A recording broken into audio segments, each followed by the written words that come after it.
Hello, everyone.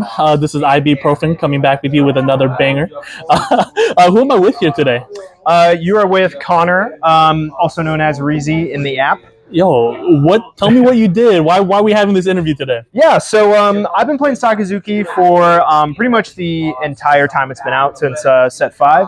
And had some okay performances in Set 5 tournaments, but didn't really get a top until recently on the May 4th Treasure Cup, CoreTCG Treasure Cup. Right on. Got in off the wait list. Wasn't even expecting to play in that tournament, but really glad I did because ended up getting the coveted 16th place with a X2 record, which is my personal best. And really happy that I got to do it with Sakazuki. Oh, right on. One thing I do got to touch base on, out of all the players that I've worked with in locals, from what I hear, you're the most consistent player doing really well. Can you just tell me about like your mindset. Like how are you so consistent? How you do so well with all these events that you attend to? This is your best one that you performed in. Yeah, highest. But highest place. In the past, you've topped before. Top 32, top 64. Tell me a little bit about your mindset. Yeah, so I've been playing card games for a while. Not really competitively though. I really only played Yu-Gi-Oh, and that mostly at the local level. When I was a kid, Yu-Gi-Oh is my favorite anime and favorite card game, and then kind of stopped when I got into college. And then when One Piece was announced, the card game, I knew that One Piece is one of my favorite shows and manga. I knew it would be the game for me, and I really felt that itch to get back in the competitive scene. One of my favorite parts is just going out and meeting people, but obviously the online tournaments provide opportunity for me to perform in big events, which I never really did before because I didn't really have the means or want to travel. But for sure. But as far as mindset goes, I really didn't start looking at this game very competitively until I started seeing some of the YouTubers and their results and really listening to pro players. I think that's really what got me intrigued was I would watch these videos of guys that were like me, younger than me, just normal people who were getting these tops, and the prize cards are so cool looking, they're worth a lot of money, and that really put a spark in me that do I really have an excuse if I can do online tournaments? I can practice on my own, I can practice at locals, I have the means to do these tournaments online, so why not just give it my all? And pretty much putting in practice is going to be the #1 way to learn and get better at the game. Sakazuki especially, the ability to use leader effect, which is trash one, draw one, part of the leader effect. The ability to do that every turn means that you pretty much have to be making decisions every single turn on multiple turns ahead, not just what you're going to do next, but what your opponent's going to do. Oh, for sure. That really just is impossible to do without like muscle memory of, okay, I know what cards are lowest priority to keep, I know what cards are highest priority, and really knowing the matchups. I really didn't start doing well with Sakazuki until late in the format in 06 because, again, it takes the reps. I put in time, but definitely not as much as I could have practicing. But I would say my preparation for tournaments is usually doing the ranked sim. Great resource, have the simulator at all, but to have like a ranked server where you can have an MMR and through the Discord play players that are guaranteed to give you a good match and learn a lot from. So I jam those games. Obviously, go to locals. Locals in Oregon, great community. We have a lot of really good players here. Hey, so facts. Locals, especially the guy behind the camera over here. Oh no, he's a nobody. Fellow Whitebeard lover. Yeah, dude. But yeah, I think a lot of people are scared by the tournaments and how long they are and how daunting it can seem. But you'd be surprised if you put like 100, 150 games in with a deck. You'll feel the nerves go down. Like you'll start seeing patterns that are similar in many different turns. You'll start to feel confident in knowing what your opponent's going to do, what you want to do, and you start to recognize, what's a bad outcome for this hand. Like what makes me feel the worst. If your opponent does that and you respond accordingly, but you just kind of get a feel and you start to have the anxiety and stress go down. So that's my #1 recommendation: is put in as many reps as you can. Make sure you're getting practice against different decks, not even just meta, but random ones you might not think of. I remember I got clapped by Red Yellow Sabo more than once in an online tournament because I didn't even know what the deck did. I didn't know whether I should be attacking or not. Like, get those reps in. Just as many as possible. And honestly, any practice is good practice as long as you're assessing and treating it like it's a important match. Like, you can play games and be, not really thinking about it and go autopilot. But if you're treating every match like it's a tournament, like you're playing for a serial Shanks, then you're going to learn something just through your own play. So for sure. Thank you so much for that really good information. Yeah. Hopefully people take your information at heart and they shake the nerves off. Real quick, let's break down the deck, and then after that, let's talk about matchups. Let's get into it. Yeah. So what do you run in this in your build? Yeah. So I tried out the event version, which is not playing the stage and playing Great Eruption and Ice Age. Yeah. That was the 05 standard. Stage really didn't catch on in 05. I know some people were teching it, but it wasn't until I saw some players top and I read some articles and listened to their reasoning about stage. And the reason that stage felt so much more consistent to me is the access to on your evens curve, so going second, which is what you want to do in most matchups. If you are able to set up that stage early, whether it's turn 1, turn 2, you can start doing crazy value plays like getting a 4-drop Kuzan down. And if you have, leader attack and stage swing, like on 6 Dawn, you can go Kuzan and Hound Blaze a 4-drop. And that's just so much value. You're getting a card, you're getting +1 from the draw. You're using your leader to pump to 8K. Clearing the board too. You're clearing the board. You're taking a life out of there. Usually taking a life, and just a lot of value from not having that floating Dawn, and that extra -1 really squeezes some plays that you wouldn't think elsewhere. Also, the big power play that everyone loves to do on 10 Dawn with this deck is the Moria into 2-drop event Murakumo, the sword. If you have the stage on field, you can do an 8 and a 4-drop bottom decked with Moria on 10 Dawn. Which is that combo is so probably the best 10 Dawn combo in the game. But let's get into the deck. Most definitely.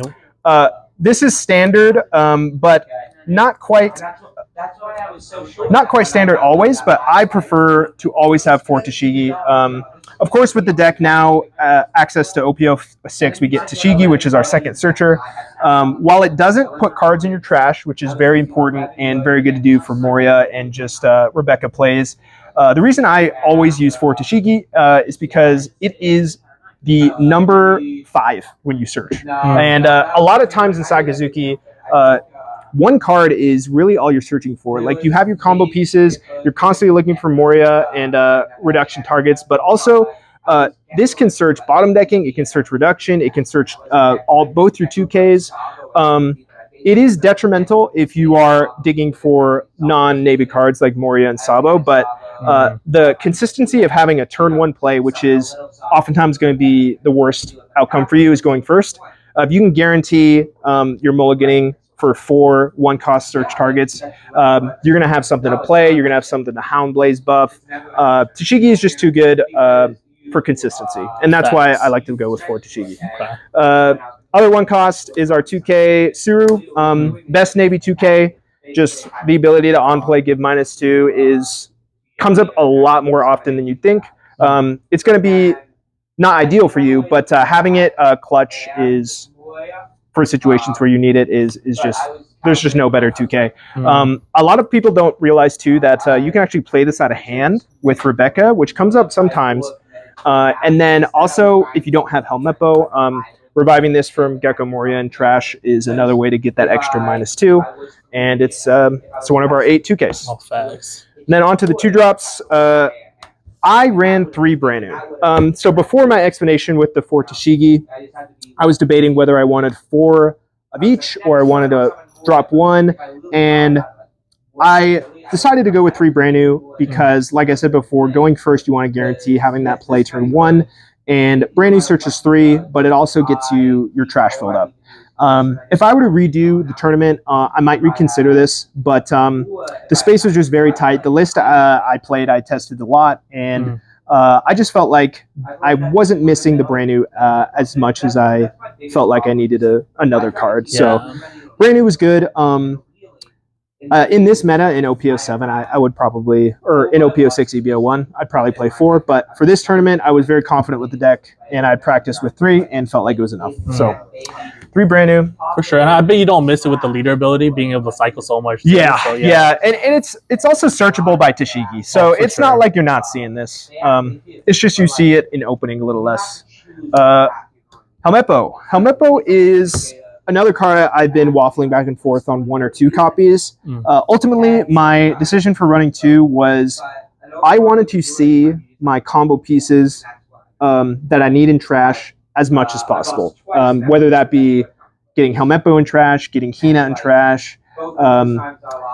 And if I was to run this at 1, you run the risk of playing it out, and there are several matchups that can actually bottom deck it, like the Mirror, Red-Purple Law, and you just don't want to ever put yourself in a situation where you don't have any. Yeah. And I feel like running 2 is, yes, it can clog, but there's just other plays you can do with it too. Like you can play this and play Hound Blaze if you really need to bottom a 5-drop, which comes up in certain matchups. You can play this out of hand. You can play this with Moria just as a body. Oftentimes I won't have a searcher in trash, and I'll go Moria Kuzan, and like this is better than nothing, right? Having a 3K that you can buff with Hound Blaze, force your opponent to remove or attack it, like I don't think I regret playing 2, and I think I'd keep it at 2, just for consistency.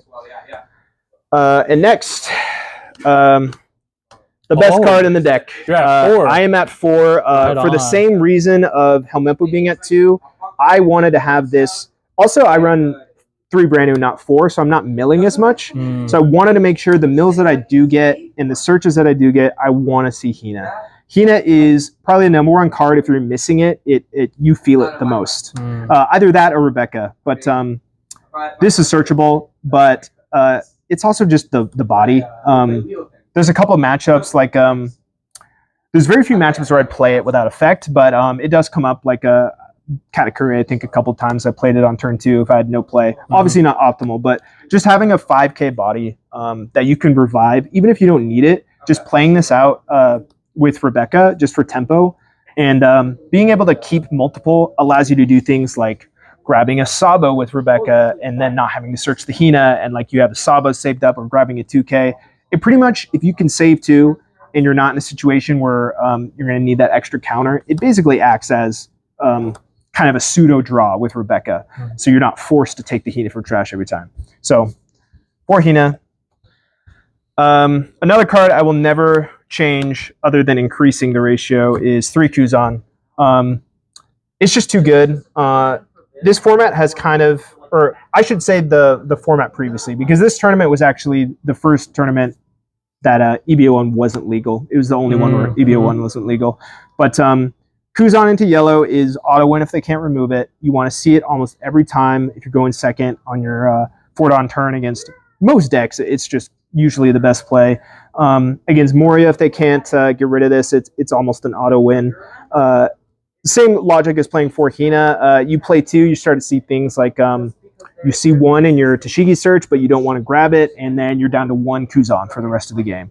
So I feel like the possibility to brick with this card is worth the running 3 copies. And there's always leader ability. If you have multiple, you can put that in trash. You're never sad to see Kuzan in trash. In fact, there are times when I tested 4 just to have the fact that I'd always have a Kuzan to get with Moria. But this card is, it makes the deck run. Without this, I don't think you could play the stage build. You have to run the events. It just allows you to play more tempo, to not have as many events clogging your hand, because you can rely on Kuzan. A couple of things about Kuzan, though. Playing it in the yellow matchup, while pretty much the best card you can have, there are certain scenarios where I'd actually want to hold on to this and not play it on 4-on. Against Katakuri specifically, having them force the reject on a turn when they would normally play 7-drop is, I find, more impactful than playing this on turn 2. Then they reject it. Normally their 6-on turn is pretty weak anyway, or 5 or 6-on turn. So forcing them to reject it on a turn when they have a better play is oftentimes better. Of course, if you have multiples in hand, you can just jam it out because you're getting a card draw. It recurs. it's a resource net positive, or Yeah, it replaces itself. So for sure. You never sad to see that. Ooh, how many Borsalinos? Controversial, one Borsalino. Oh, I feel like if I had time to test the deck more, if I could play 100 more matches, I might change my mind on this. But Borsalino's in here at 1 because I wanted to have it as an option. There are pretty much the only matchup where it is super strong is Moria, because they currently have no way to remove it. They don't have a way to rest. They don't have a way to bottom deck. So Borsalino is like an extra life against Moria. If you can save it in your hand, play it out with a Sabo, or just get it back with Moria for defense. It's one of the only times we're getting this off of Moria is guaranteed block against the Moria matchup. But also, when I mentioned the Kuzan before and not playing it on turn 2, that's where this comes in. Of course, I only play 1, so I don't see it that often, but like the God Hand would be against yellow. You're going second. You play this out turn 2.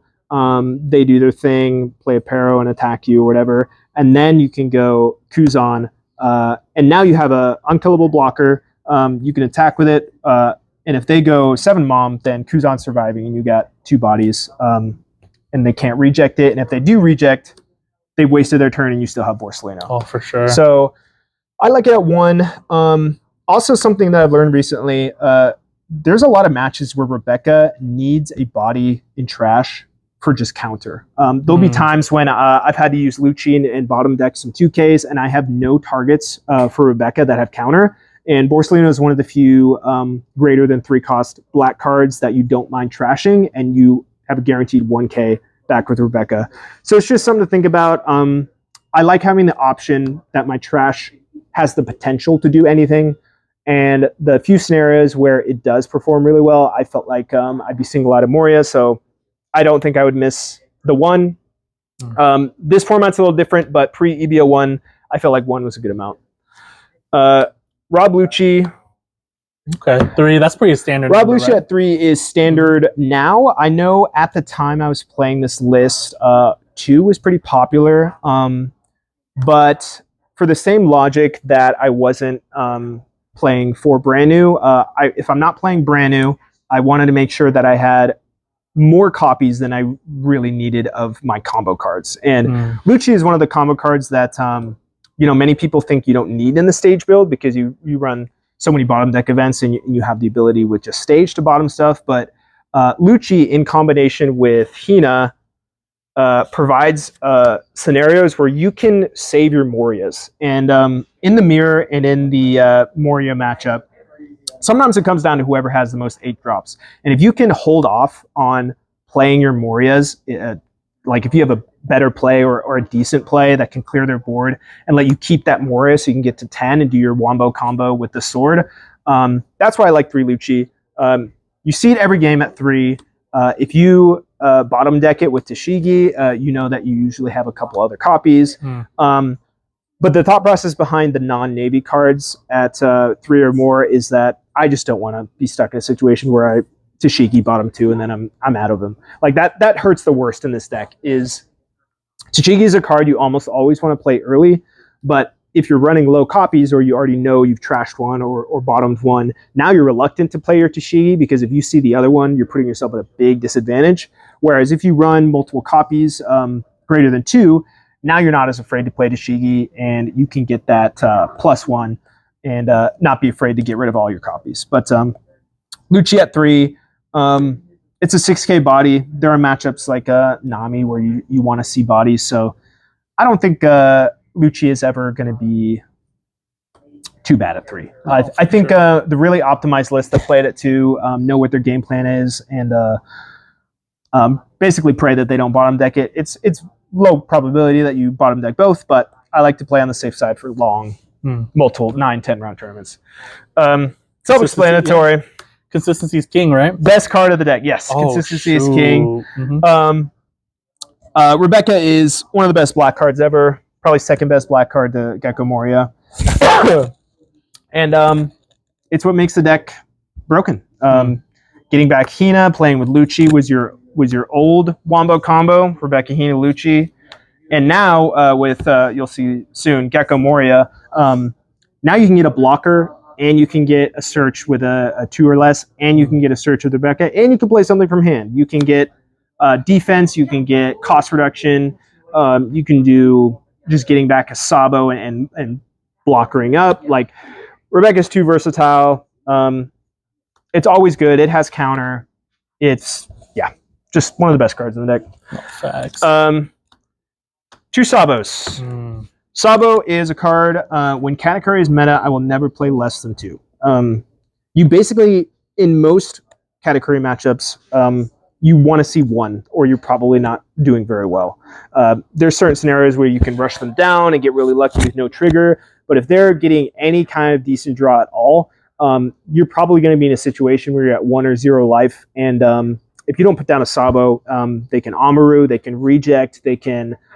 I've seen Katakuri lists playing like Thunderbolt, so now even at 2 life, you're not safe if you leave them at 2 life. And Sabo is just there for yellow, mainly. There's a couple matchups like in the mirror, playing this on 6 Dawn or 5 Dawn, it's not terrible. Still probably not your best play. Also in Moria, it makes Rebecca guaranteed to block something, which is important. But oftentimes you're not playing this out of hand unless it's the yellow matchup, whether it's Enel or Katakuri. And it also has counter, and you can get it with Rebecca. So you always want to see 1 in trash if you can help it. And you usually want to keep 1 in hand for yellow so you don't die. But Saba's good. Our 2K before we got T-Bone, pre-EBO 1 was Virgo, literally just a Navy 2K. Never played it once, don't think it's ever the correct play, almost ever. And it's just another Navy 2K. Same with the T-Bone though, right? I can't imagine. T-Bone, you play him more than you would think. You think so? With T-Bone, it's actually not that bad in Red Purple Law if you got stage. Like on 5 Dawn, you're killing something and playing a 5K body. Yeah, it's not ideal, but it comes up. I probably played it like 2 or 3 times. Okay. So more useful than the Virgo. More useful than Virgo because you can actually play it. we'll take with that. Oh, you're at Borsalino, I'm at 1 copy. I do not regret playing 1 copy. I think this can be a win more card, but the matchups that you want this in pretty much are only the matchups where you're going first. Playing this on 8 Dawn feels really bad because normally Moria is almost always a better play on 8. But Borsalino, when you are on the odds curve, is almost like 90% of the time the best play on 7 Dawn. You're getting a body that they can't clear with their Moria, which is the most important thing about being 7 cost, is it makes it very hard to remove for Sakazuki.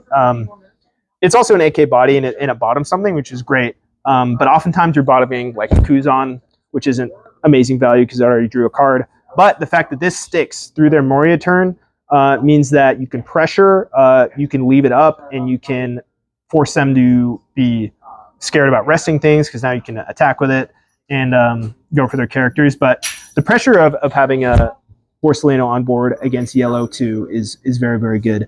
Katakuri, usually it's bottoming like a Parasparrow. Oftentimes you don't have time to play it, but usually I'm really only playing this on the odds curve. And the mirror is probably the best way to use this card. I don't regret it. Yes, there are times it bricked. Yes, there are times I wish it was something with counter. But I think teching for the matchups you're going to see the most is important. And I ended up playing 5 Sakazuki. So I'm glad I ran the 1 Borsalino. Now for the best card in the game and in the deck for Gecko Moria. This deck was already good before this card, but it became disgusting with the ability to get Rebecca and your searchers and your cost reduction. They're all 4 or less, and you can do, like, it basically makes your graveyard a second hand, like, or your trash, sorry, Yu-Gi-Oh! Speak. But Moria just allows this deck to do what it never had in set 5, which was like a big body beat stick threat. Before, you pretty much relied on getting Borsalino for your big threat, but Moria... that 10-drop Kaido, too. Yeah. Oh, I was actually not too much of a fan of that card, but I warmed up to it. But Moria is just what you build your whole deck around. It's what you mulligan for in certain matchups because it's so powerful. Like I would keep if I had a searcher, I'd probably keep a hand of 2 Moria against like Sakazuki or Moria because it's like having more than your opponent is just it just wins games out of nowhere. I can't remember, but I think there was a game where I knew that if I did my searcher first, I had 1 card in hand. If I did my searcher first, I could get something, but what I really needed was Moria, or I was going to lose the game. And it was the decision of playing that searcher as my only card in hand, or it was using leader ability and try and dig for a non-navy card. Use leader ability, got Gecko, and because I made that call of not going for the guaranteed search, but going for the card I knew would get me back in the game. There's no other card in One Piece that, other than maybe Tenmon, but that's debatable. There's no other card that gets you defense, offense, resources, all in one card. And yeah, busted. Okay, on to the events and stages. So we play the Navy HQ version. If people are unfamiliar with this card, pretty much it is your way to supplement all of your turns so that you are more effectively reducing cards, because this on play gives -1, and every turn you can rest it to give -1. And that may not seem like a lot, but Sakazuki is a deck that already has a -1 with its leader, and the meta at the time, and still is, dominated by 4-drops. There's so many good ones like Okiku, Red Purple Law is basically all 4-drops. Moria plays mostly 4-drops. Just so many targets you can hit with just stage, leader, and an event like Hound Blaze and Sword. Stage is consistent because it's searchable. It is a card that you can ditch if you have multiple. There is also times when you can play it, keep it in hand and play it for that -2 Great Eruption effect. You don't get to draw a card, but I feel like Stage makes your plays just more clean. You're not floating Dawn as much because you can do even plays where you play a 4-drop and you have 2 left over for an event. It just makes everything more clean. It helps you hit thresholds that you normally couldn't before, like with the Moria play on 10 Dawn. Without Stage, you're not hitting an 8-drop. And, of course, the best card in the game is an 8-drop. So being able to consistently get rid of 8-drops, it actually came up getting rid of a 6-drop with Borsalino. Normally, Borsalino hits a 4-drop or less, but with Stage and Leader, you can hit a 6-drop with just having this on board already. So, like, weird little plays that you normally couldn't do, Stage allows you to do. If I had more time to test, I think there's some value to the hybrid variant where you're playing Stage and you're playing some Great Eruptions and Ice Age. But I wanted to be consistent. This is what I practice the most. And yeah, I really liked the Stage version. On to our events now. The next best part of the deck. 4 Hound Blaze. Pretty self-explanatory. Card's cracked. Only cracked in Sakazuki. It is not played in anything once Sakazuki is banned. But bottom decking a 2 or less and giving +3 is basically like it makes all of your searchers threats. There is no deck in the game that consistently searches a card that makes every weenie a threat without any Dawn investment. Whether it's Tashigi for a 5k swing, Branew for a 6k, and then if you got an extra Dawn, you can do a 7k swing with just this card. And with Stage, now you're doing any 4-drop Hound Blaze bottom decks and gives +3. It's just so much value for you because you're removing an opponent's card, but you're also 9 times out of 10 hitting a card out of their hand. Or in most scenarios where Hound Blaze is broken, is you're bottom decking an active card and then swinging, usually with Leader, at a rested card. And if you can get 2 things for 1 card and you got to bottom deck 1, it provides so much advantage. You're never sad to see this card because it goes for lethal too. Like you can play this up bottom decking anything just for the +3. Can't tell you how many games I've won by that extra 1,000 just having this to swing for game. There are times when you're going to want to discard if you have more than 2, I would say. But if I'm seeing 2 or less, I'm usually keeping because there's always a scenario where this card is useful. And that brings us to our last card of the deck. Oh, sorry, second to last. There's a little surprise over there. Amano Murakarma Sword. This card is Hound Blaze, but it hits 2 things, and it doesn't give the +3. I guess a better description would be it's basically Lucci's effect for 2 Dawn. Without the body. And a bottom decks.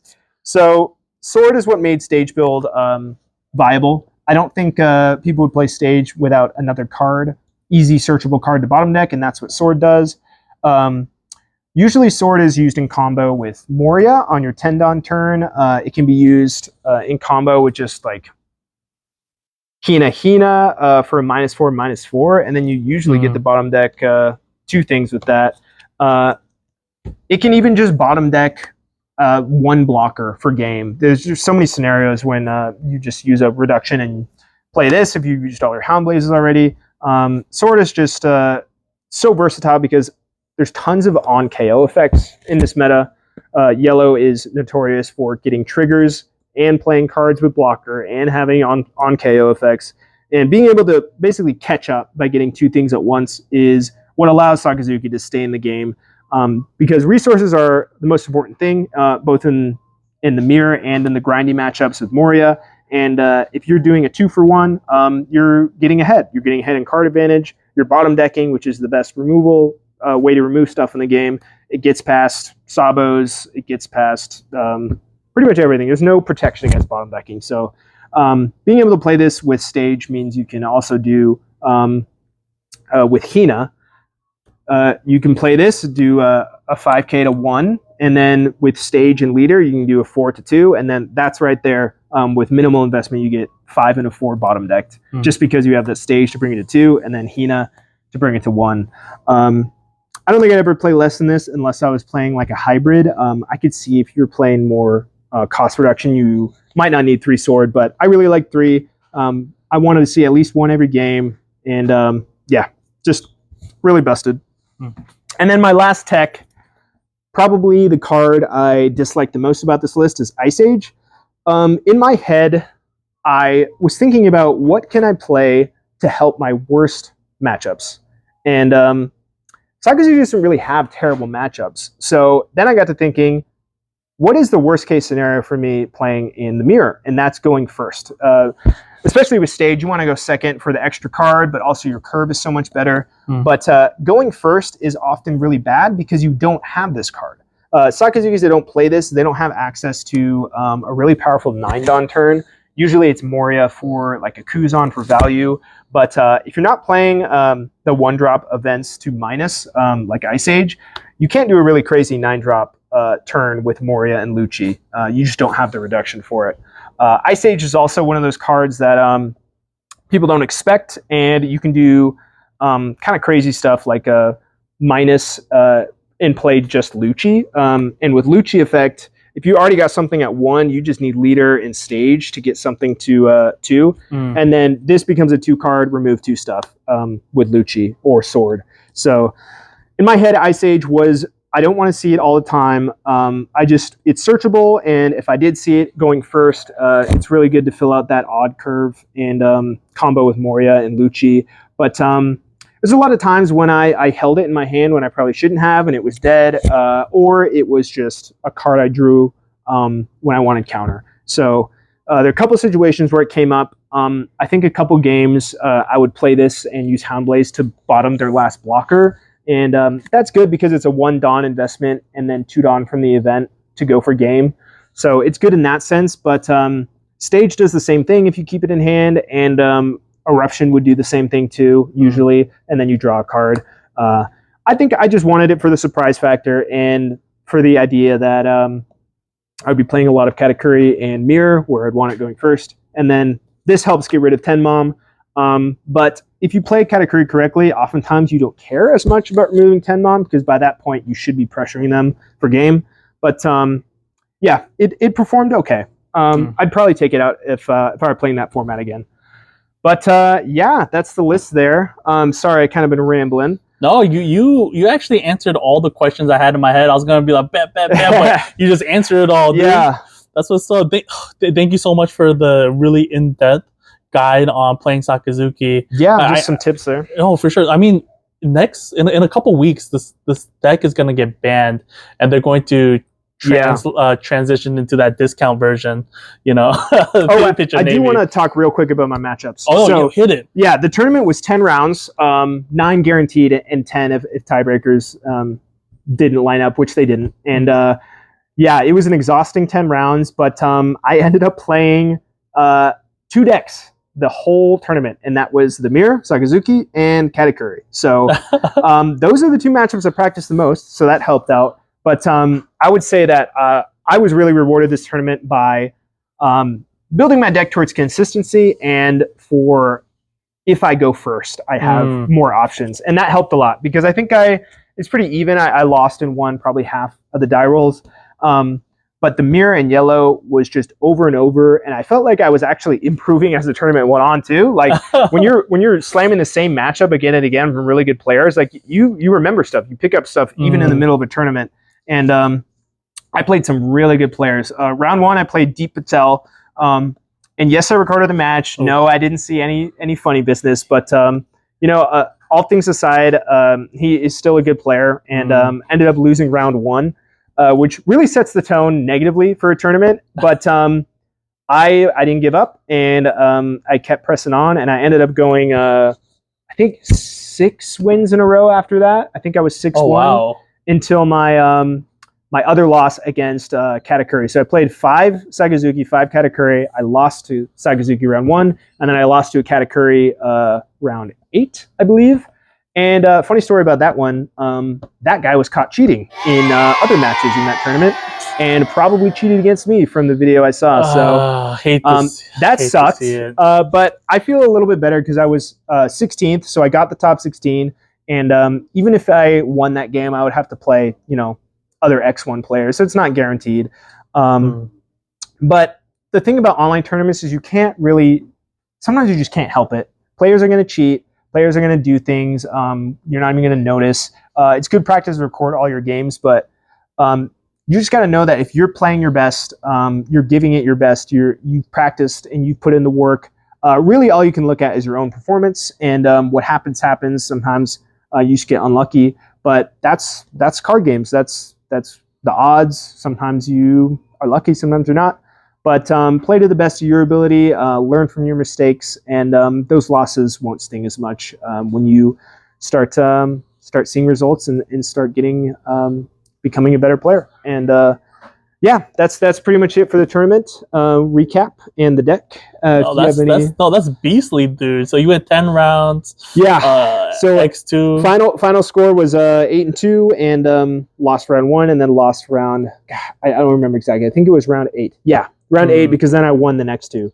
But that's kind of crazy not getting like diversity. Just matchups. I was mentally preparing for like the red rogue matchups like Whitebeard and the elusive red yellow Sabo, which seems to be my kryptonite. Yeah, kryptonite both in locals and in tournaments. But nope, I just saw probably the two of the best decks. People were playing.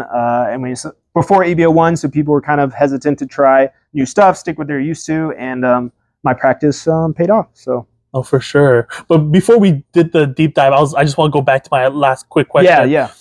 Because in a couple weeks, Sakazuki is going to be banned, Yes. And we're going to get the discount Walmart version coming up. Yeah, that's an understatement. Yeah, what deck are you looking to play in the future? So, I'm the type of player who's, you can call it shameless, but when I'm spending my time and resources to practice a card game, I'm really looking to play the best. I find I've had the most fun when I get rewarding victories, and to me it doesn't matter as much what deck I'm playing as much as, is this deck going to give me a good chance at winning, and am I going to be able to feel like I'm progressing when I play the deck? And for me, Sakazuki was a clear pick, because it was both of those things. It was a really high skill ceiling and really powerful all around. So now that it's gone, I think the next best deck in terms of power would probably be Red Purple Law.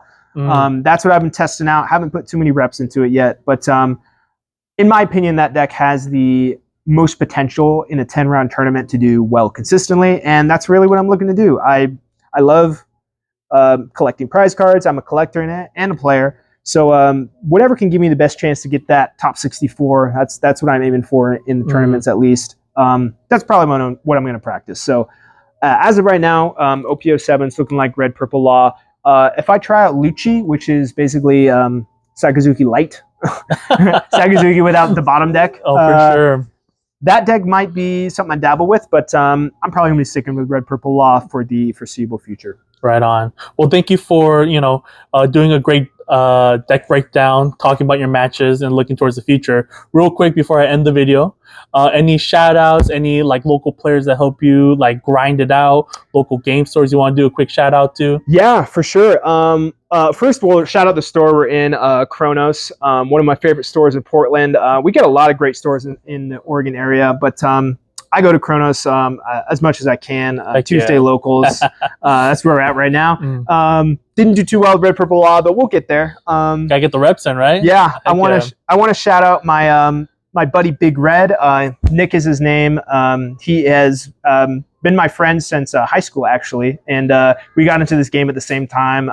We like to practice different decks. He usually has a different color that he likes than me, so that works out. We can play test different things. But shout out to him for the games, and Zach as well, another one of my friends.